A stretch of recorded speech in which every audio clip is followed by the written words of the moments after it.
나눌 말씀은 여호수아 20장 7절로 9절 말씀까지입니다. 7절부터 한 목소리로 합독하겠습니다.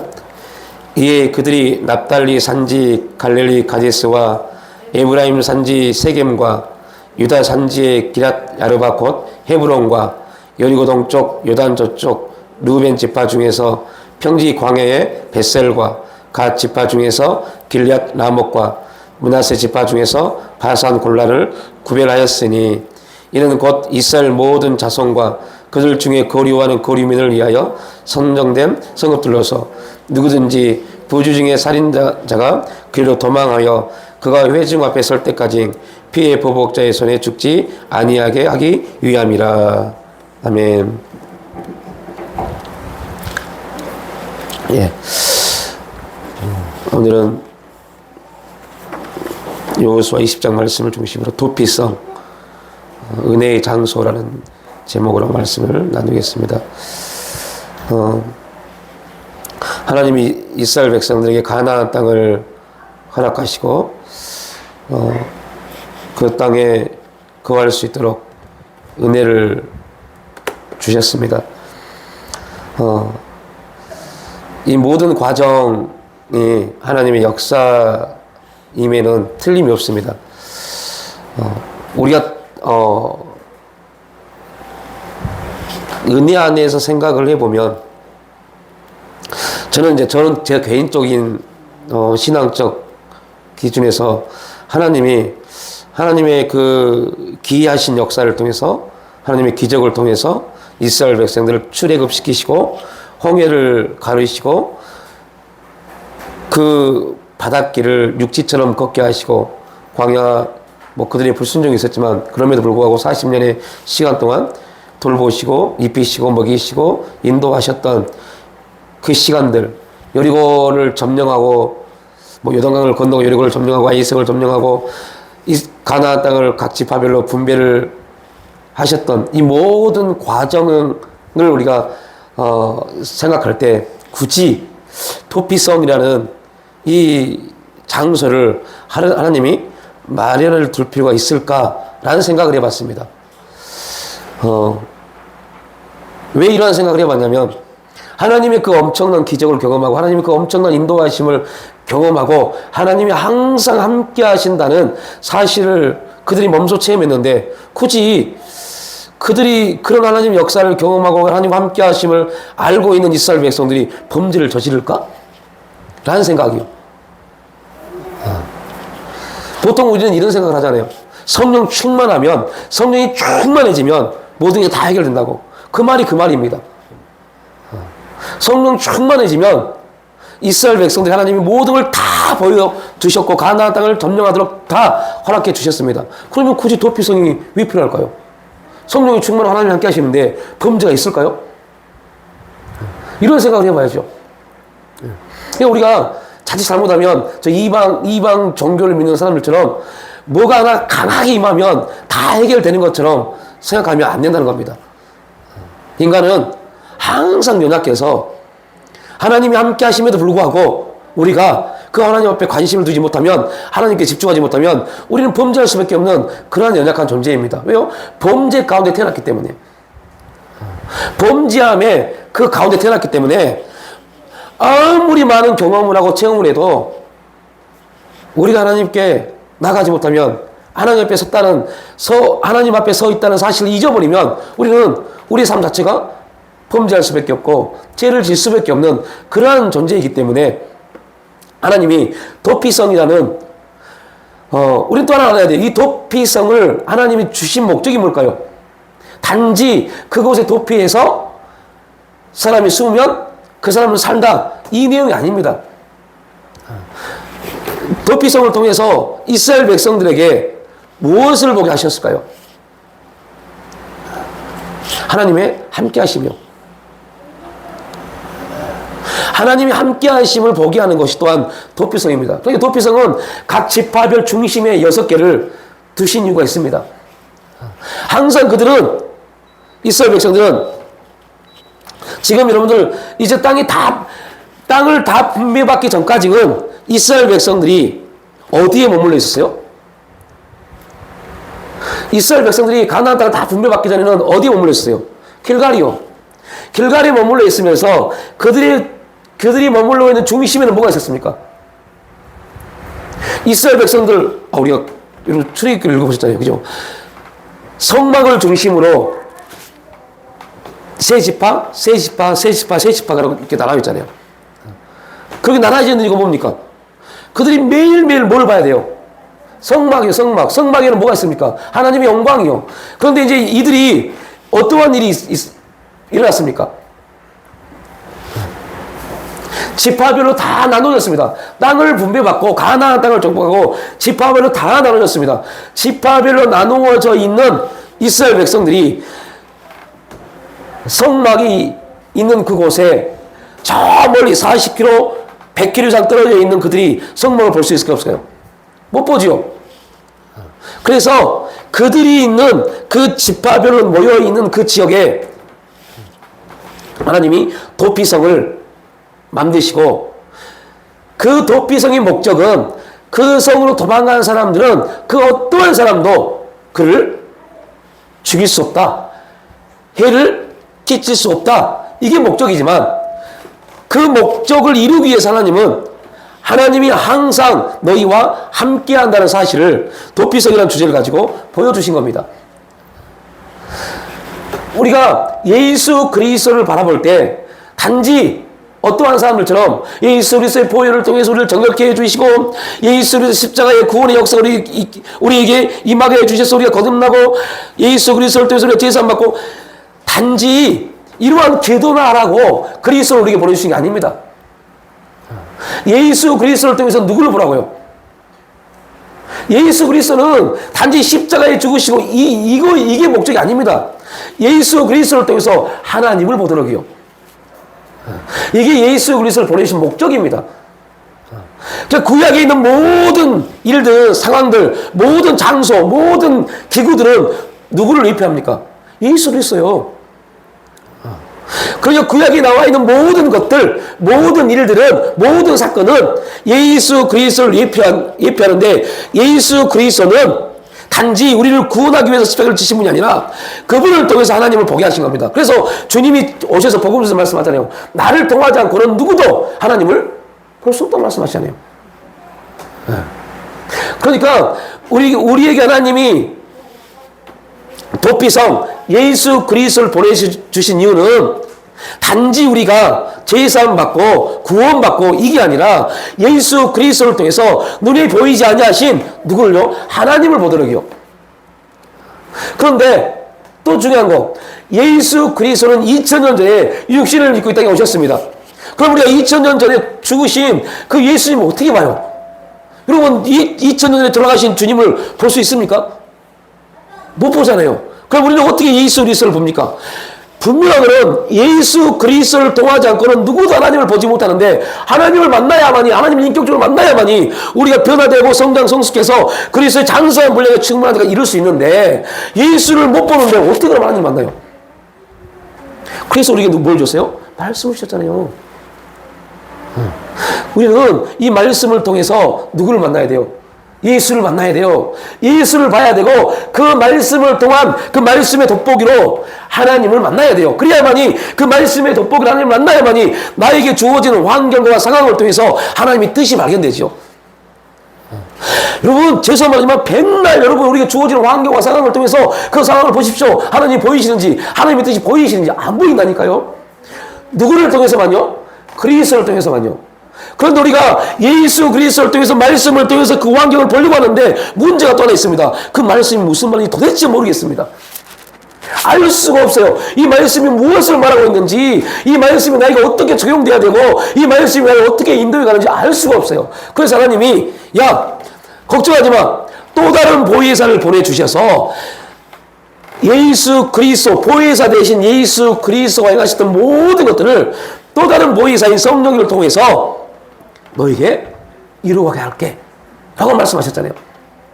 그러니까 우리에게 주어지는 환경과 상황, 주신 말씀, 이것만 가지고는 우리는 절대로 그 말씀이 환경이 무슨 뜻인지 모르고 왜 주신지도 모르고 그러니까 그냥 고난만 받고 고통만 받다가 시간이 지나면 아이고 시간이 지나니까 다 끝났네. 이런 말도 안 되는 소리를 한다니까요. 시간이 지난다고 고통이 해결되는 게 아닙니다. 무뎌지는 거죠. 시간이 지난다고 문제가 해결되는 게 아닙니다. 또 다른 문제에 내 생각이 집중되기 때문에 그 문제를 잃어버린 거죠. 그 문제는 그대로 있습니다. 하나님의 뜻이 무엇인지, 하나님이 왜 그 문제를 주셨는지, 이 환경을 주셨는지 미쳐버렸어요. 또 다른 나에게 주어진 삶 때문에 거기에 살다 보니까 이걸 잃어버렸어요. 해결도 못했고 하나님의 뜻도 발견하지 못했는데 잊어버렸어요. 그렇게 우리는 수십 년 신앙생활이 왔어요. 이유는 성령께서 감동하심을 주셨는데 그 감동함 따라 행동하지 못했어요. 왜 성령의 감동, 하나님의 감동에 따라 행동하지 못하느냐? 내 현실적 삶이 너무 힘드니까요. 너무 버거우니까요. 내 노력으로, 내 열심으로 이겨보려고 하고 헤쳐나가보려고 하다 보니까 하나님이 우리에게 말씀하신 그 메시지를 놓쳐버렸어요. 그러다 보니까 시간이 지나다 보니 우리는 말합니다. 다 하나님의 은혜입니다라고 고백하지만 결국은 하나님의 은혜를 받기 위해서 내가 얼마나 열심히 했는데 이러한 결과물을 냈어요. 이게 지금 한국교회의 가장 큰 문제입니다. 우리 교회가 부흥하기 위해서, 우리 교회가 이만큼 크게 되기 위해서 목사님이, 성도들이 얼마나 고생했는데 이게 먼저가 돼버려요. 하나님의 은혜를 말하지만 그 은혜는 뒷전이고요. 그리스도인이기 때문에 하나님의 은혜를 말합니다. 그런데 하나님의 은혜보다는 우리의 노력과 열심이 먼저 앞서가 버렸어요. 그래서 하나님이 안 되겠네? 그래서 우리의 노력과 열심을 내도 환경이 가로막는 일들을 만들기 시작했어요. 그러니까 우리는 어떻게 고백합니까? 여러분 지금 어떻게 고백하고 계십니까? 저희 유튜브를 시청하신 집사님이 저에게 그러더라니까요. 목사님, 하나님이 환경을 막은 줄 알겠어요. 하나님은 내 인생의 모든 길을 막은 줄 알겠습니다. 그런데 그러면 분명 성경은 피할 길을 주신다고 했는데 피할 길이 보이지 않는데요? 여러분들 이런 고백 혹시 안 해보셨습니까? 피할 길이 보이지 않습니다. 환경이 다 막히면요 피할 길이 안 보여요. 그래서 또 피할 길이 안 보이니까 또 우리는 어떻게 해요? 내 노력을 가지고 온 겁니다. 내 머리를 쓰는 겁니다. 내 경험을 쓰고 내 방법을 쓰고 내 수단을 쓰기 시작합니다. 여러분, 그래서 그분한테 물어봤어요. 여러분에게 물어봅니다. 여러분 피할 길이 뭡니까? 피할 길이. 그분도 동일한 말을, 여러분도 동일한 말을 할 겁니다. 그분은 저한테 이렇게 말하더라고요. 환경 중에 어떤 환경이라도 해결되는 게 피할 길 아닙니까? 라고요. 아니요. 절대 아닙니다. 환경이 열리고 그게 아니라 피할 길은 그 환경과 상황을 가지고 주님 앞에 무릎 꿇는 게 피할 길입니다. 그래서 성경은 뭐랍니까? 주의 날개 밑으로 멀리라고 그러잖아요. 주의 날개 밑으로.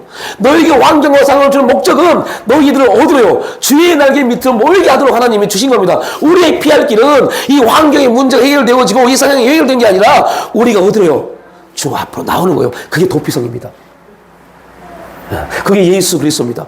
우리가 예수 그리스도를 바라보면 우리가 그 그리스도가 다 이루어 놓으신, 예수님이 다 이루어 놓으신 그 사건이 뭡니까?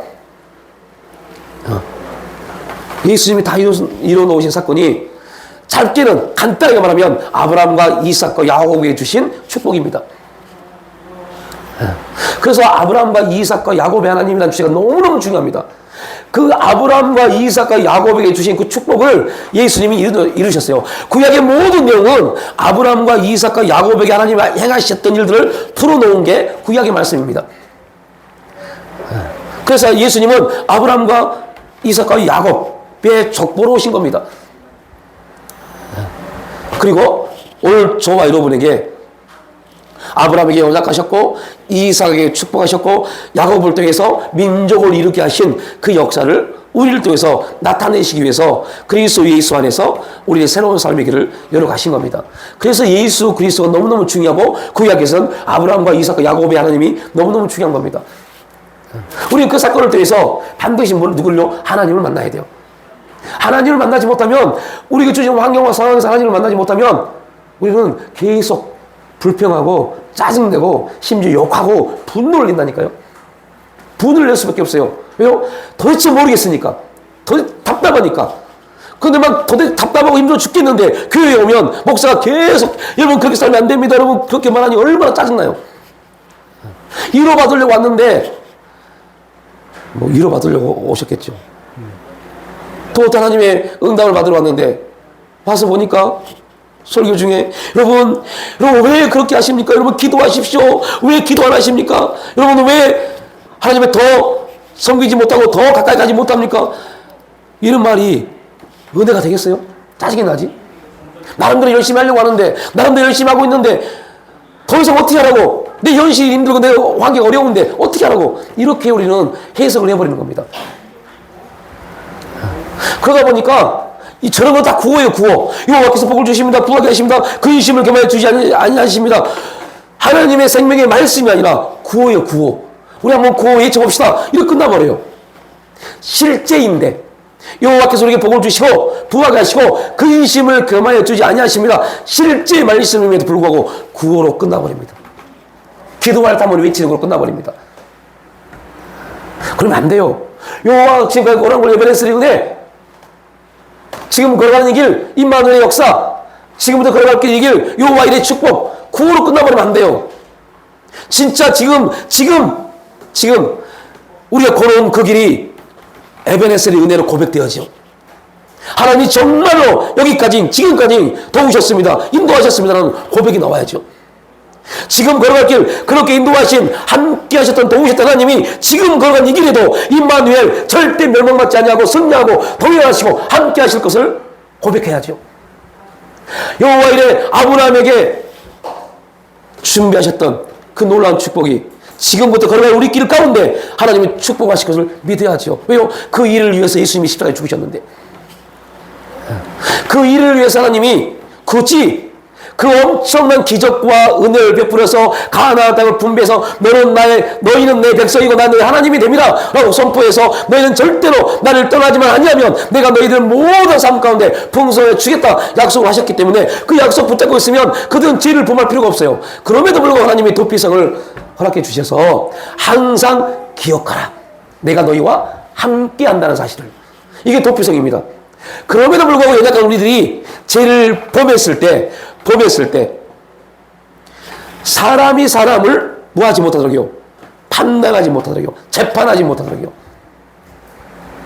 도피성으로 보냅니다. 여러분 성경을 펴봤으면 여호수아 20장 말씀이 6절을 보면 봐보십시오. 어떻게 말씀하고 있는지. 우리 7절부터 봤는데 6절에 참 재미난 내용이 납니다. 이렇게 말합니다. 살인자는 회중 앞에 서서 재판을 받기까지 그곳에 있습니다. 또 하나의 진짜 축복입니다. 그 다음에 뭐라고 했어요? 그 당시 대제사장이 죽기까지입니다. 대제사장이 죽으면, 예를 들면 제가 오늘 죄를 범했어요. 죄를 범하고 도피성에 도망가서 숨어 있습니다. 그런데 대제사장이 내일 죽어요. 그러면 저의 죄는 다 끝납니다. 왜요? 그 대제사장이 죽을 때 이스라엘의 모든 죄를 담당하고 죽습니다. 혹시 여러분 이런 설교를 들어보신 적 있어요? 교회에서 안 가르쳐요. 이게 대제사장의 죽음이 무엇을 의미하는지를 안 가르쳐요. 그러니까 예수 그리스도의 대속의 죽음이 이미 어디에서부터요? 구약에서부터 있었습니다. 대제사장이 죽잖아요. 당시 대제사장이 딱 죽잖아요. 죽으면 도피성에 있던 모든 죄수들이 다 풀려납니다. 이게 예수 그리스도의 예표, 모양입니다. 모양. 그래서 하나님이 이스라엘 백성들, 그들의 살고 있는 곧 6 지역에 이렇게 도피성을 만들어 놓으시고 그들이 어떠한 환경과 상황 속에서도 살아남을 수 있는, 그리고 결국 재판은 누가 하신다? 하나님이 하신다 라는 주제를 그들에게 입혀 주신 겁니다.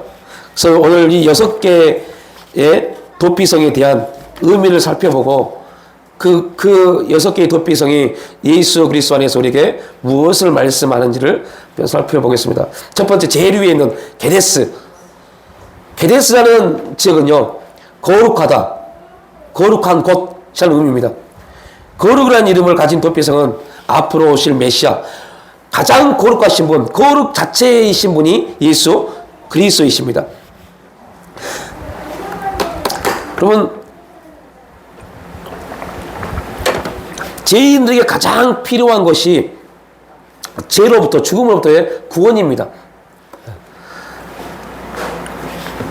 오늘 저와 여러분이 아담의 후손으로 죄 가운데 태어날 수밖에 없었던 저와 여러분들이 예수 그리스도를 통해서 죄와 사망으로부터 구원받았던 그 놀라운 역사가 우리에게 주어졌고, 그 은혜를 인해서 우리는 하나님의 자녀라는 특권을 얻게 됐습니다. 죄로부터의 구별되어진 겁니다. 우리가 이 도피성에 들어가는 순간부터 너는 이제 분명 사실적으로, 그러니까 우리가 이걸 잘 기억해야 돼요. 사실적으로는 그런 뭐예요? 죄인입니다. 사실적으로는 죄인인데 하나님이 그 죄를 뭐 했어요? 덮어버렸어요.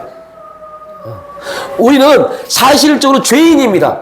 죄의 연약성을 가지고 있습니다. 그런데 놀라운 것은 예수 그리스도의 보혈이 우리 죄를 뭐예요? 덮어버렸어요. 그러니까 우리가 예수 그리스도의 보혈로 계속 덮여지지 아니하면 우리가 어떻게 됩니까? 죄의 결과가 나온다니까요. 그래서 그리스도의 보혈의 은혜가 너무너무 놀라운 은혜입니다. 그래서 매일매일 그리스도의 보혈로 우리의 영과 몸이 정결케 씻겨져야 돼요. 그게 거룩함입니다. 그리스도의 보혈이 우리의 영혼과 육체에 덮여지는 순간부터 죄는 덮어져 버려요. 그 어떠한 존재도 우리 안에 있는 우리가 저질렀던 죄를 보지 못합니다. 그런데 여러분들, 여기서 중요한 사건이 있어요. 하나님도 보지 않냐는, 하나님도 그 죄라고 인정하지 않냐는 그것을 누구는요? 사탄은 죄라고 정죄합니다. 놀랍지 않으세요? 왜요? 사탄은 예수 그리스도의 보혈로 우리가 죄의 덮어짐을, 죄의 정결케 되어짐, 죄로부터 구별되어진 놀라운 사건, 이 충격적인 사건을 사탄은 보지 못해요. 사탄은 다 어떻게 하냐 봐요. 우리가 넘어지고 쓰러지고 죄 가운데 있는 그 사실만 봅니다. 그래서 그 사실을 가지고 와서 우리를 넘어뜨립니다. 그래서 여러분들, 그리스도인들은 사실적 주의자가 되면 안 돼요. 그리스도인들은 영적 진리의 주의자가 돼야죠. 진리가 뭐라고 말하느냐를 봐야죠. 당신 사실로 죄를 졌잖아. 여러분, 사실적으로 죄를 졌다니까요. 그걸 가지고 우리를 정죄하면 그는 스스로 재판장이 되어버린 겁니다. 사실 우리는 다 죄인입니다. 죄 가운데 태어났고, 죄 가운데 살았고, 죄 가운데 머물 수밖에 없는 그런 죄인입니다. 그런데 그리스도의 보혈, 십자가의 보혈을 통해서 죄가 보이질 않아요. 하나님도 보지 않는 죄를 우리가 본다는 거 얼마나 교만입니까?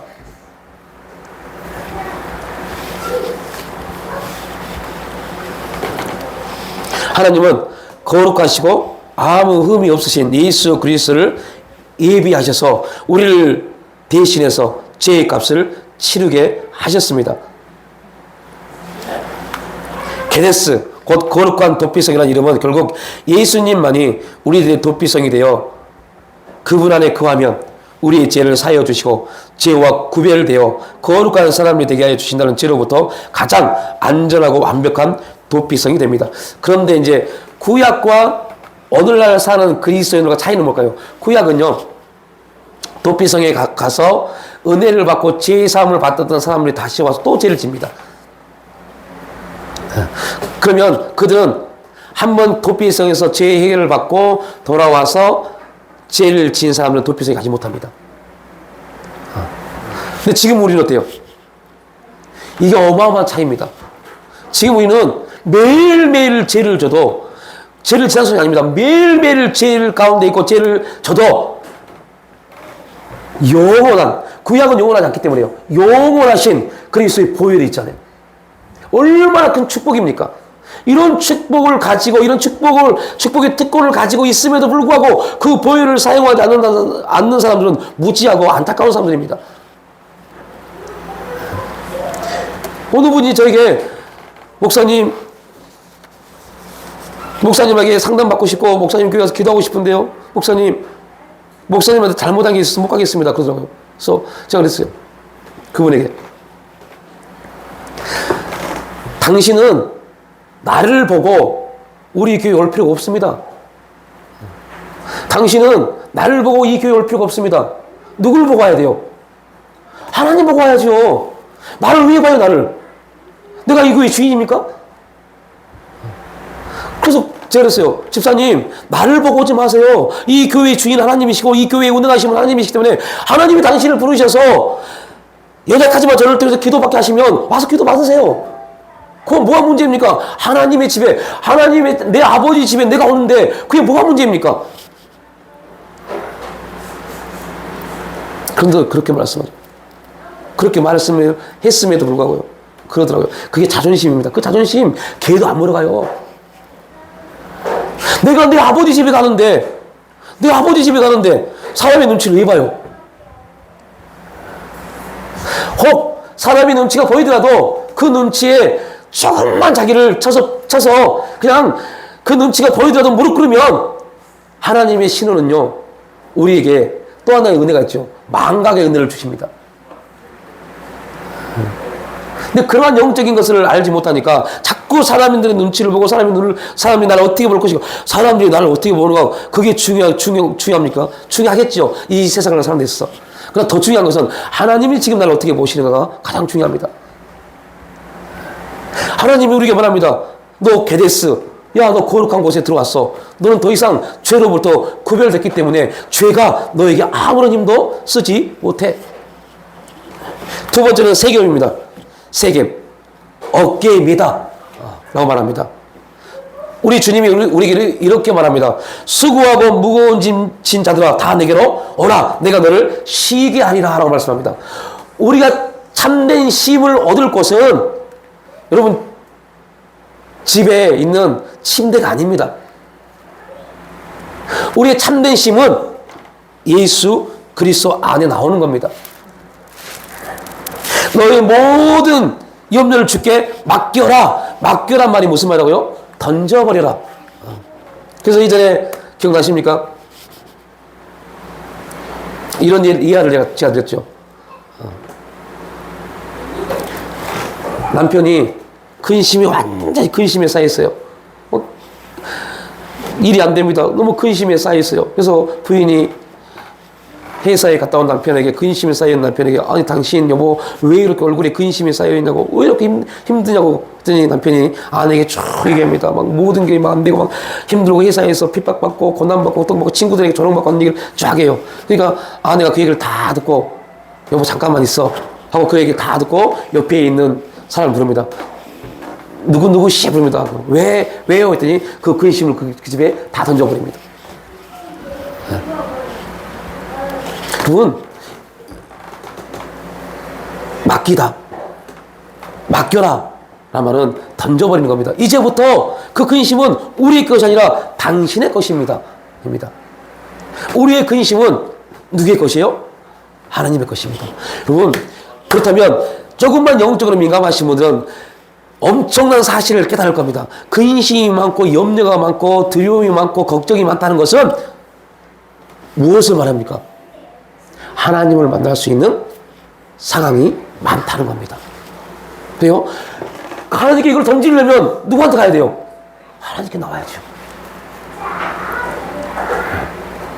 제가 낚시를 되게 좋아해요. 지금 제 차 안에 이번에 여름휴가 때 낚시를 가려고 차 안에 지금 낚시를 때를 넣어놨어요. 작년에 한 번도 못 갔어요. 올해도 한 번도 못 갔어요. 계속 언제 갈까 고민하고 있습니다. 그래서 뭐 기분 나빠지면 뭐 저 목사가 기도하고 낚시하러 간다고 뭐 그렇게 생각하지 마십시오. 그런데요, 너무 가고 싶어서 제가 교회에서 혼자 낚싯대를 빼서 혼자 던져봤어요. 왜요? 감을 익히기 위해서. 내 감을 익혀야 되니까. 그럼 여기서 아무리 던져봐야 그 낚싯줄이 저 강가에 갑니까? 안 갑니까? 안 간다니까요? 그 강가에 고기를 잡으려고 낚싯대를 던지려면 그 강가에 가야 돼요. 그래야만이 그 낚싯줄이 고기 있는 곳에 던질 수 있습니다. 여러분, 우리가 주께 우리의 모든 염려, 근심, 걱정을 던지려면 주 앞에 나와야지요. 저 멀리서 주님 던지면 이렇게 말하면 또 이렇게 말합니다. 목사님 무슨 말씀이세요? 하나님 어디나 계시잖아요. 또 이렇게 말씀. 맞습니다. 어디나 계십니다. 그러나 염려, 근심, 걱정을 우리가 던질 때, 주께 맡길 때 우리에게 우리가 해야 될 하나의 어떤 조건이 있습니다. 그게 뭡니까? 기도하는 자리잖아요. 정말 긴박한 상황 가운데 있을 때는 그 곳, 내가 있는 그곳에서 하나님께 부르짖어 기도하면서 염려, 근심, 걱정을 올려드릴 수 있습니다. 그러나 저는 개인적으로 가장 좋은 장소가 내가 기도하는 자리, 내가 기도하는 장소, 그 자리가 가장 중요하다고 생각합니다. 그곳에서 내가 주님 만났던 그 장소에서 주님 앞에 내 근심, 걱정, 염려를 다 던져버리는 겁니다. 기억하십시오. 그럼에도 불구하고 사탄은 우리에게 말합니다. 야, 네가 근심, 걱정, 염려를 다 던졌다고 너희가 없을 것 같아? 라고 말합니다. 있습니다. 주님께 다 맡겨도 우리에겐 여전히 그 근심, 걱정, 염려할 환경과 상황이 그대로 있습니다. 그런데 거기에는 이제 하나의 영적인 원리가 들어가야 돼요. 뭐가요? 믿음이요. 믿음이 어떤 믿음이요? 이제부터 염려, 근심, 걱정은 주님께 맡기기 전까지는 그게 누구의 것이었어요? 내 것이었어요. 주님께 맡긴 뒤로부터는 나에게 염려, 근심, 걱정이 있지만 이것은 주님의 것이라는 믿음이 있어야 돼요. 그래야 승리할 수 있습니다. 이게 뭐라고요? 세겜입니다. 내가 비록 부지 중에 죄를 져서 세겜이라는 도피성에 왔지만 이제부터 내 죄는 누가 담당해요? 첫 번째, 1차적 죄의 담당하고요, 대제사장이요. 대제사장이 그 죄를 담당하는 겁니다. 그리고 그 최종적인 담당은 누구예요? 하나님이십니다.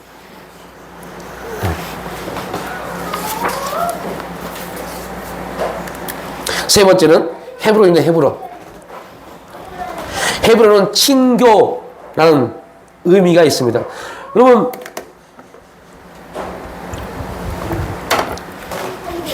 이렇게 예를 들으면 좋겠네요. 저 고등학교 때 제 친구 하나가 교도소에 들어간 친구가 있었어요. 근데 저희 자취방이 바로 교도소 앞에가 저희 자취방이었어요. 네.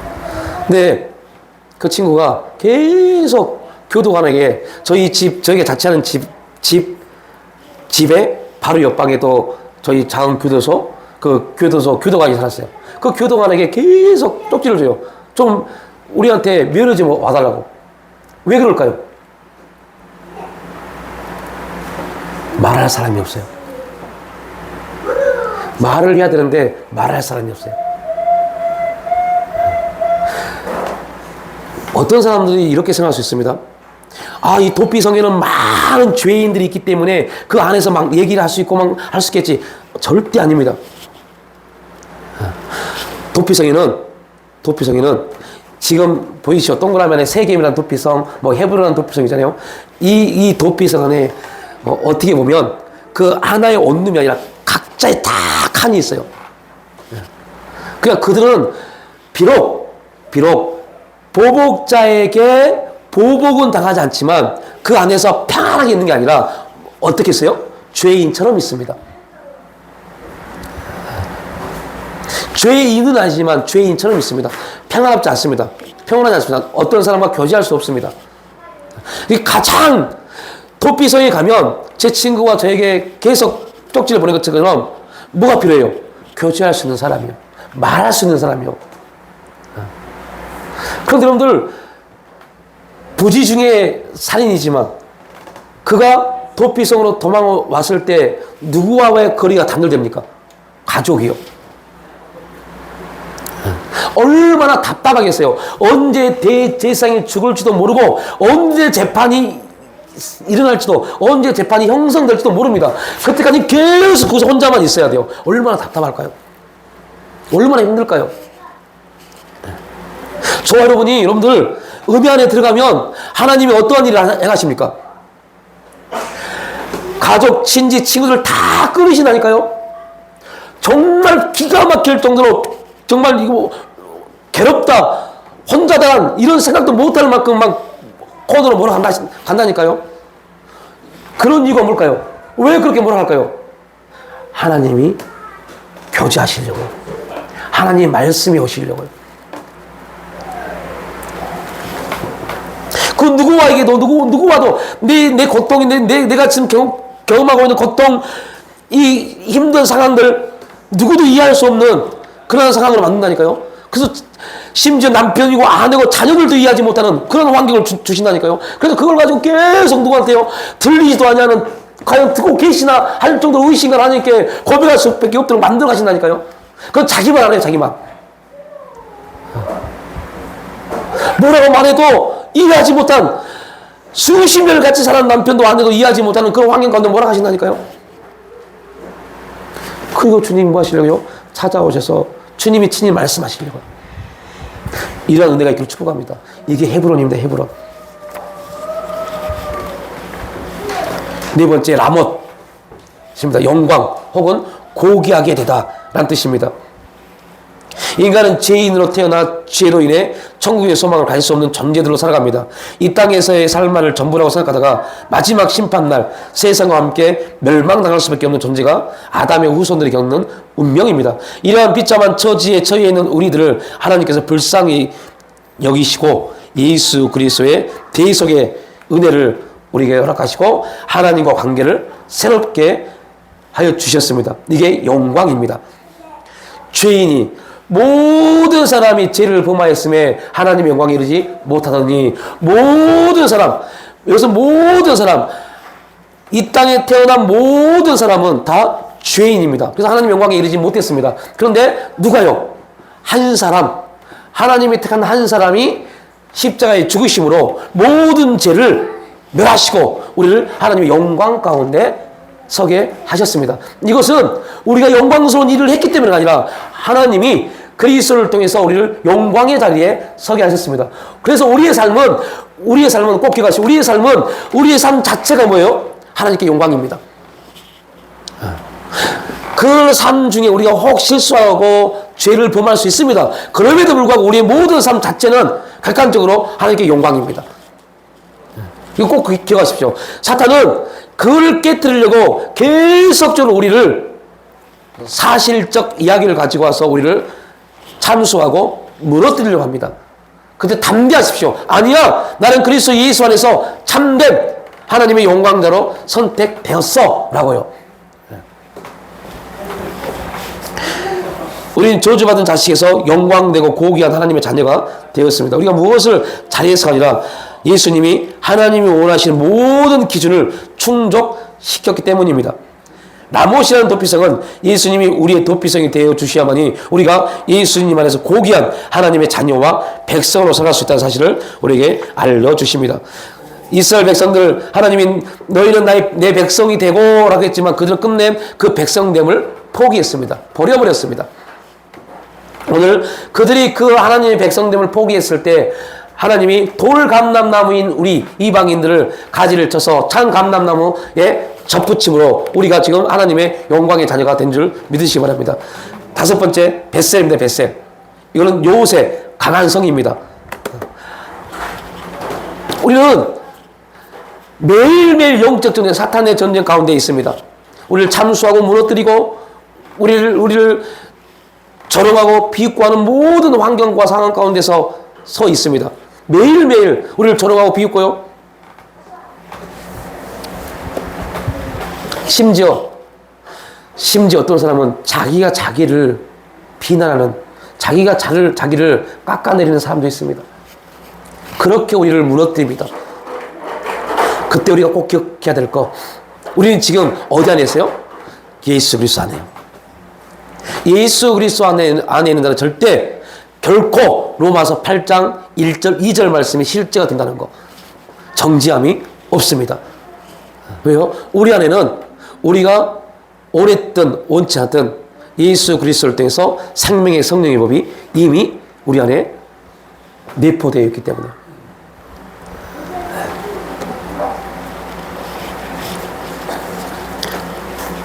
여섯 번째, 골란이란 지역입니다. 기쁨이란 뜻입니다. 여러분, 이 세상에 대해서 성경은 한때 피었다가 시드는 꽃과 같다고 말을 합니다.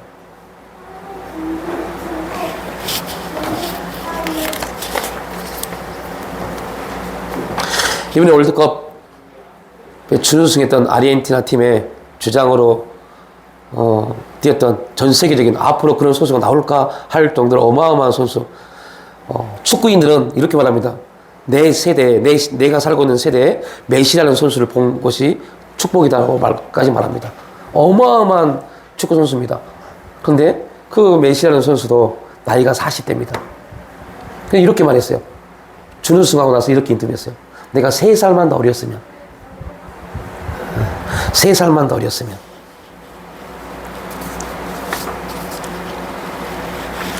여러분, 그 어마어마한 재능과 축구의 신이라고 말을 들었던 메시라는 사람도 시간이 지나고 몸이 예전처럼 그렇게 움직이지 않으니까, 지금 그럼에도 불구하고 최고 선수입니다. 그럼에도 불구하고 몸이 안 움직여지니까 그렇게 고백하는 거예요. 3살만 어렸어도 이번에도 우리가 우승했을 텐데. 세상은 그럽니다. 세상은 영원한 게 없습니다. 잠깐 피었다가 사그라드는 아침 안개 같은 그러한 시간이 세상입니다. 모든 걸 줄 것 같은 것이 세상입니다. 그런데 아무것도 줄 수 없는 것이 또한 세상입니다.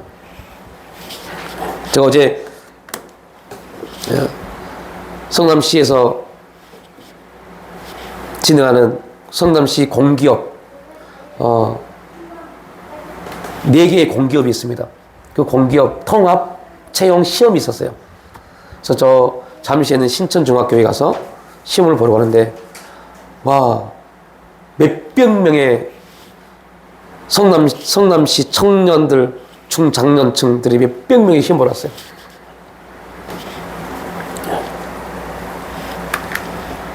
시험을 마치고 나오면서 어떤 분이 저에게 물어보더라고요. 몇 살이세요? 라고 물어보더라고요.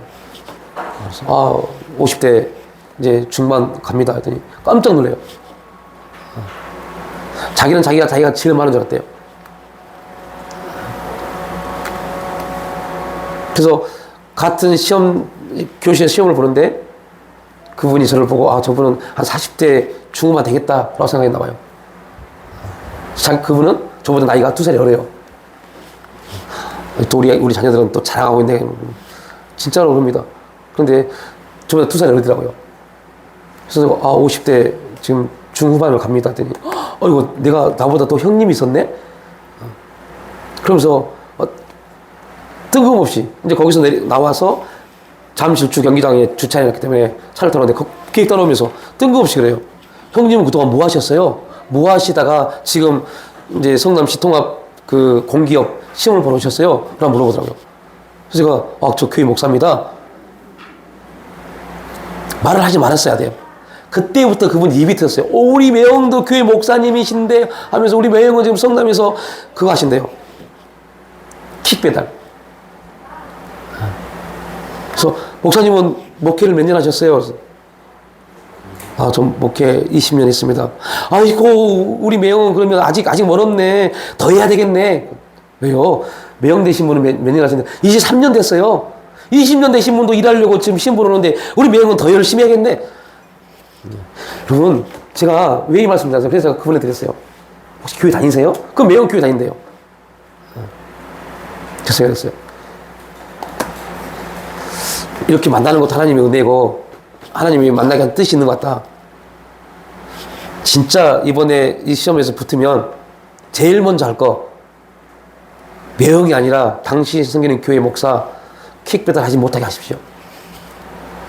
당신이 그 목사, 매형이 아니라 교회 목사로 다 섬겨보십시오. 하나님이 어떻게 축복하시는지. 뭐라고 했을까요? 여러분에게 그런 말하면 뭐라고 하실래요? 저에게, 제가 그분을 장지동까지 태워줬어요. 제 얘기 이러더라고요. 그러면 우리 매형은 먹고 살기 하고 저는 못 먹고 살아요? 라고요. 모든 그리스도인들이 많을 겁니다. 저는 못 먹고 살아요? 저는 뭐라 할까요? 목사님, 저는 하나님이 먹이십니다. 그렇게 말했을까요? 아닙니다. 무엇을 먹을까, 무엇을 할까, 어떻게 살 것인가 걱정하지 마십시오. 그것은 당신이 아니라 하나님이 걱정하실 일입니다. 하나님이 걱정하실 일입니다. 아마 그분은 차에 내리면서 그랬을 겁니다. 지도 목사라고 그렇게 말했을 겁니다. 제가 왜 이 말씀을 하세요? 우리 인생이 금방 지나가 버립니다. 제가 제 나이를 보면서 제 주민번호를 시험지에 쓰면서 어이구, 내가 진짜 50대 중반이 넘어가네? 라는 생각을 했어요. 와, 3, 40대 그 시간 나이에서 안 지나갈 줄 알았는데 벌써 그렇게 됐네? 와, 내가 진짜 나이가 이렇게 됐네? 뭐 했지? 시간이 금방 지나버립니다. 그게 세상입니다. 근데 감사한 것은 이렇게 결론을 내려볼게요. 감사한 것은요, 그렇게 시간이 금방 지나가도록 하신 분이 하나님이십니다. 우리는 그 시간 안에서 하나님의 일하심을 볼 수 있어야 돼요. 그래야만 우리가 진짜 기뻐할 수 있습니다. 자, 우리가 4주 전 수요 예배 말씀입니다. 누구나 현실에 대해서 동일한 반응을 할 수 있습니다. 우리에게 주어진 현실에서 힘들어하고, 고통스러워하고, 아파하고, 짜증내고, 분을 내고, 기분 나쁘면 기분 나쁜 대로 다 행할 수 있어요. 이건 모든 인간이 갖는 기본적 본능입니다. 죄인으로 태어난 본능입니다. 그런데 여러분들, 그러한 본능의 사람이었던 사도 바울이 하나님께 딱 붙잡힌 바 되어졌어요. 하나님의 뜻을 발견했어요. 그리고 우리에게 이렇게 선포합니다. 야, 그래, 짜증내고 염려하고 분을 낼 수 있고 기분 나빠할 수 있고 막 화를 낼 수 있어. 그런데 그리스도인들은 그때 기뻐해야 돼. 감사해야 돼. 그리고 기도해야 돼. 왜? 이것이 우리를 향한 하나님의 뜻이기 때문에 라고 말해버립니다. 누구나 염려하고 근심하고 짜증낼 수 있고, 누구나 화를 낼 수 있고, 누구나 자기 안에 감정을 폭발할 수 있지만 그리스도인들은 그렇게 안 돼 라고 말합니다. 그리스도인들은 그때 오히려 그렇게 행할 수밖에 없는 환경과 상황을 바라보고 감사하고 기뻐해야 돼. 그리고 그 일을 이루신 하나님 앞에 기도해야 돼. 그게 우리를 부르신 하나님의 뜻이야 라고 말씀합니다. 저는 그 유튜브 설교를 거의 이틀에 한 번씩 들어요. 잊어버리지 않으려고. 제가 한 설교지만 이틀에 한 번씩 듣습니다. 아, 오늘도 이런 현실, 이런 상황이 나에게 주어졌구나. 기분 나쁠 수밖에 없고, 짜증날 수밖에 없고, 화낼 수밖에 없고. 근데 나는 이때 어떻게 해야 할까? 그래, 내가 나를 통해서 하나님이 설교하셨던 그 말씀처럼 감사해야지, 기뻐해야지, 기도해야지. 이게 나를 부르신 하나님의 뜻이고, 지금 짜증낼 수밖에 없고, 화낼 수밖에 없고, 기분 나빠할 수밖에 없고, 막 분을 낼 수밖에 없는 이 환경 가운데 서게 하신 분이 하나님이시기 때문에 이렇게 또 고백하게 하십니다. 이러한 훈련을 통해서 아마 그 수요 예배 설교 말씀을 앞으로 또 아름답게 하나님이 설교할 수 있는 기회를 주시겠죠. 여러분, 누구나 현실 가운데 살 수밖에 없습니다. 그 현실 속에는 기쁨도 없고 감사도 없고 즐거움을 찾아볼 수 없습니다. 잠깐의 내 감정이 기뻐할 수 있겠죠. 잠깐은 내 감정이 웃을 수 있겠죠. 잠깐은 내 생각이 만족을 누릴 수 있겠죠. 그러나 1시간, 아니 30분만 지나면 그 기쁨, 그 느낌 다 사라져버립니다. 그러나 하나님이 우리의 참된 기쁨이 되시고 참된 평강의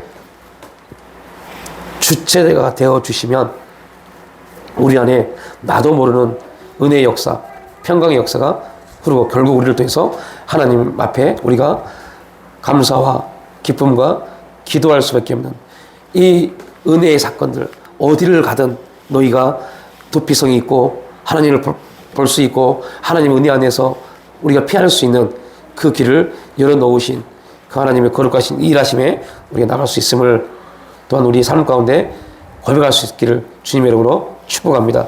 하나님 아버지 감사와 찬양과 영광을 올려드립니다. 우리 인생 가운데 참된 도피성이신 예수 그리스도를 보내주시고 예수 그리스도 안에서 참된 거룩함과 참된 교제와 참된 기쁨과 거룩한 영광의 자리에 설 수 있도록 하나님 모든 것을 예비하시고 인도하신 주님, 그 은혜 안에 우리가 믿음의 발걸음을 내딛기를 원합니다. 하나님의 일하심과 역사하심과 운행하심의 자리에 서기를 원합니다. 성령님 주관하시고 인도하여 주시옵소서. 감사드려 올 때 예수님의 이름으로 기도 올려옵나이다.